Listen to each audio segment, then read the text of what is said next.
sport. It changed the demographic of the tennis because of these rising star from the Philippines. Any comments? Of course I have, because like I said, I've been coming here for 20 years, and at the beginning of the tournament, I think they had to get people in here to watch, because a lot of people here in the Emirates are not necessarily tennis fans. They like cricket or stuff like that, you know. So I've seen it grow, and of course the years that Federer came, that really hit the peak, I thought. But now, this last week at the WTA tournament, we had a different kind of peak, a peak in the first round, and that was due to young Alex Eala from the Philippines. And the stadium was full, and it hasn't been like... This photographer just said something about Alex Eala that made everyone stop and listen. And before you hear what he said, you need to understand exactly who is saying it. Because context matters here, it matters enormously. Juergen Hasenkopf has been shooting professional tennis for 5 decades. Not 5 years. Not 15. 5 decades. He was ringside when this sport's defining legends were making the moments that textbooks now reference. He has seen everything. Documented everything. And when someone with that specific depth of experience looks at what is happening around a player and calls it completely unprecedented, that is not a phrase he reaches for casually. I wasn't always a tennis photographer. I used to do all sorts of stuff, travel, social media, home stories, all kinds of things. But the more tennis came up, I ended up doing tennis only. I always say if I'd been more attentive at school, I would have had a better job. But I quite enjoy what I do. He's being modest. What he does is bear witness, with a camera and 50 years of trained instinct, to the moments that define this sport. His entry into tennis wasn't accidental. It was inevitable. When the German tennis explosion hit in the 1980s, when Steffi Graf and Boris Becker turned an entire country into tennis fanatics practically overnight, Hasenkopf picked up his camera, pointed it at the courts, and never looked back. He has been there ever since, through every era, every generational shift, every player who arrived and was declared the next great thing. Which is precisely why what he is saying about Alex Eala right now deserves your full attention. Juergen Hasenkopf, tennis photographer. I wasn't always a tennis photographer. I used to do all sorts of stuff, travel and social media and home stories and stuff like that. But more tennis come up, and in the end, I ended up doing tennis only. I always say if I had been more attentive at school, I would have had a better job, but I quite enjoy my job, and I've been doing it now. Dubai has been his regular stop for over 20 years. He was there for Roger Federer's prime years at that venue, and he still calls those the absolute peak of anything he had ever witnessed in that desert city. He got lucky at a player party once, found himself in the right place at the right moment, asked nicely, and walked away with the first unofficial engagement photographs of Novak Djokovic and Yelena, the kind of shot that defines a career. He watched Ana Ivanovic dominate. He documented this tournament's entire evolution, from a small desert event trying to build an audience into one of the most prestigious stops on the entire tour. He has seen Dubai change. He has seen the sport change. He has seen players arrive who were supposed to redefine everything, and he has watched most of them settle, eventually, into their proper place in the hierarchy. So when a man carrying 50 years of professional memory looks at what is happening around Alex Eala and reaches for the word unprecedented, you stop what you're doing, and you listen. And when I came to Germany, obviously, with the tennis boom in Germany, with Becker and Graf and so on, I started doing more and more tennis, and after a while, you lose contact with all your other media and people that you used to work before with, and ended up just traveling the world, following the tennis circuit. And here I am in Dubai this time. This is, I think, I've been here over 20 years now. So it's a nice stopover when I come from the Australian Open. I just get off here and stay a couple of weeks to do the WTA and ATP tournament here at the Dubai Duty Free Championships. And yeah, it has changed in the last few years, and especially the players' part. Here's what stopped him cold. The first and second round matches Eala played in Dubai this year created an atmosphere that Hasenkopf had literally never encountered before. Not once in over 2 decades of covering that tournament. Early round WTA matches simply don't generate that kind of energy. You get your hardcore fans, some media, maybe the families of players. The electric, packed stadium moments come later, when the stakes climb, when the draw thins out, when something meaningful is on the line. That is the established rhythm of professional tennis, and it has held for as long as he can remember. Eala's early matches were different. Stadium packed to capacity, crowd noise you would expect from a final, an energy that told him, before he had processed it consciously, that something fundamental had shifted. He remembered watching her win the Junior US Open back in 2022, noted it as impressive, filed it away the way he has filed away dozens of promising junior performances across 5 decades. Most of those players never make the jump.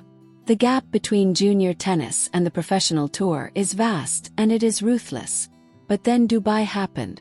She made the quarterfinals and lost to Coco Gauff. The result, though, was not what caught his attention. It was everything else. The investment from the crowd. The sense that this match carried a weight that extended far beyond another tournament result in the desert. That is the quality that separates moments worth remembering from the thousands of matches that disappear quietly into the archives. But Dubai wasn't even where he first noticed it. Go back to the Australian Open earlier this year.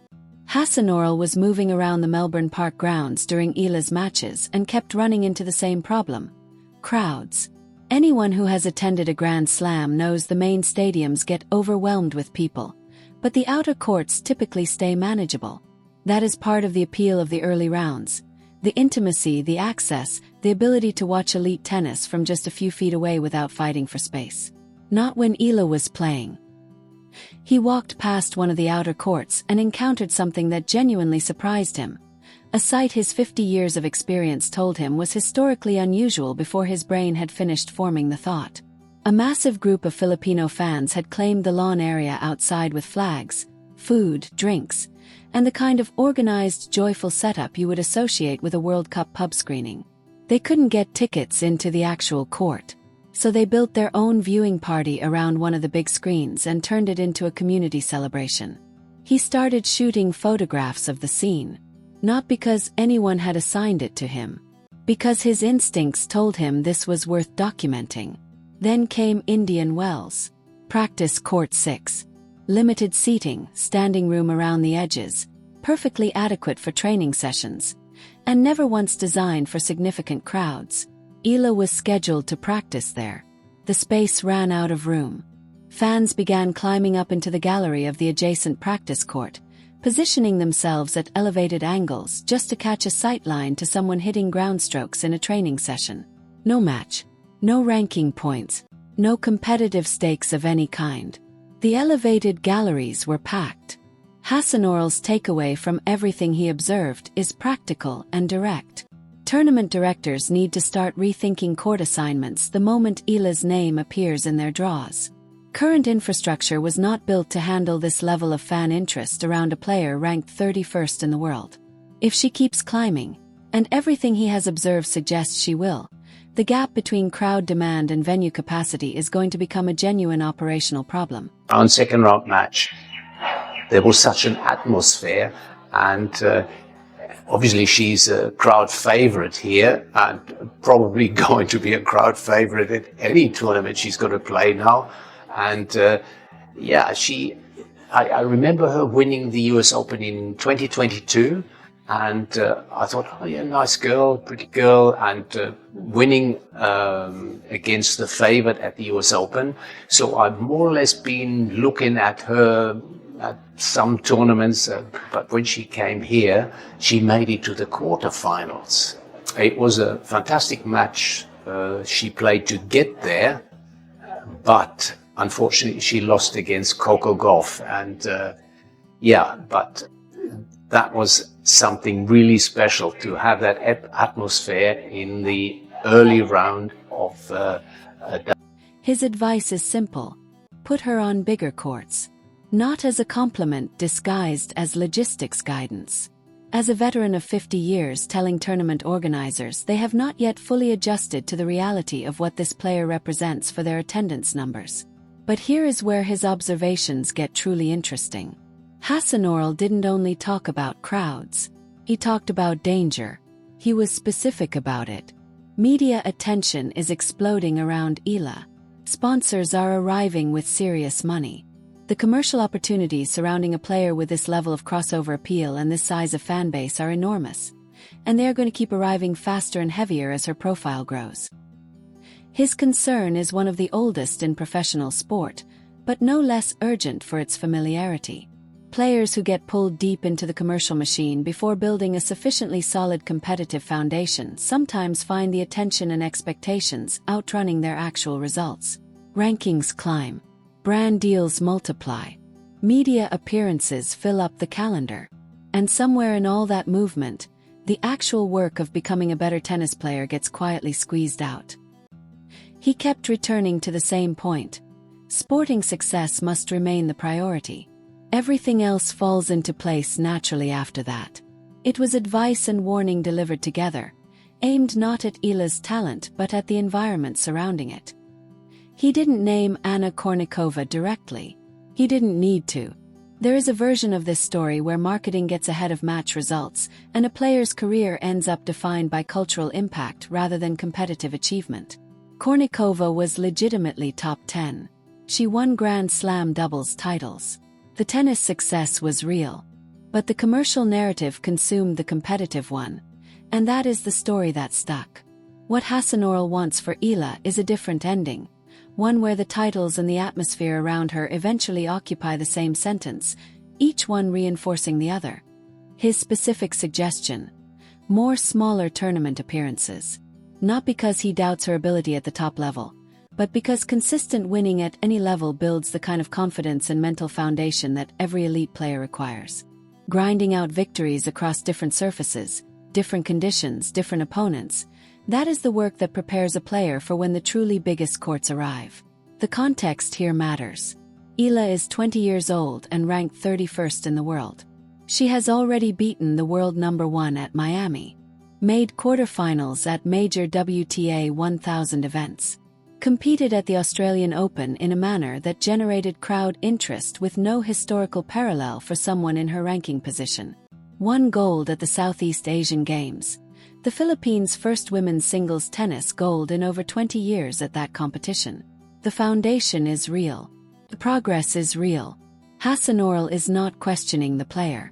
He is expressing measured caution about the environment surrounding the player, which is an entirely different thing, and arguably more crucial to get right at this precise moment in a career. Talent and work got Eala to 31st in the world. What happens next, whether she keeps climbing or gets stalled by the weight of being this visible this quickly, depends heavily on the decisions made around her and by her over the next few years. The Federer comparison deserves serious attention. Hasenkopf called the years Federer came to Dubai the previous peak of what he had witnessed at that tournament. 20 Grand Slam titles. Widely considered the greatest of all time by a significant portion of tennis history. And he is placing what is happening around Eala at that same event in the same category. Not in terms of results but in terms of the feeling. The crowd energy. The sense of witnessing something in real time that, instinctively, you will be describing to people years from now. Coming from someone who was physically present for Federer's prime, who pointed his camera at those moments and documented them, that is not a casual observation. That carries the full weight of 50 years behind it. Indian Wells is where all of this gets tested most directly. She enters ranked 31st with a first-round bye. The draw could produce a rematch with Coco Gauff, who defeated her 6-0, 6-2 in Dubai, this time on a considerably larger court, in front of crowds that include the same Filipino fans who climbed elevated galleries at a practice facility just to watch a training session. And somewhere in those stands, almost certainly, will be Juergen Hasenkopf, camera in hand, 50 years of tennis history behind him, watching to see what comes next for the player he says represents something he has never quite witnessed before. The crowds already know their answer. They chant her name at practice. They build viewing parties on lawns outside sold-out courts. They find elevated sightlines to training sessions with no competitive stakes whatsoever. Whether the results eventually match the atmosphere is the question Hasenkopf is most curious about. Based on everything he has observed across 5 decades of this sport, he is genuinely hoping the answer turns out to be yes.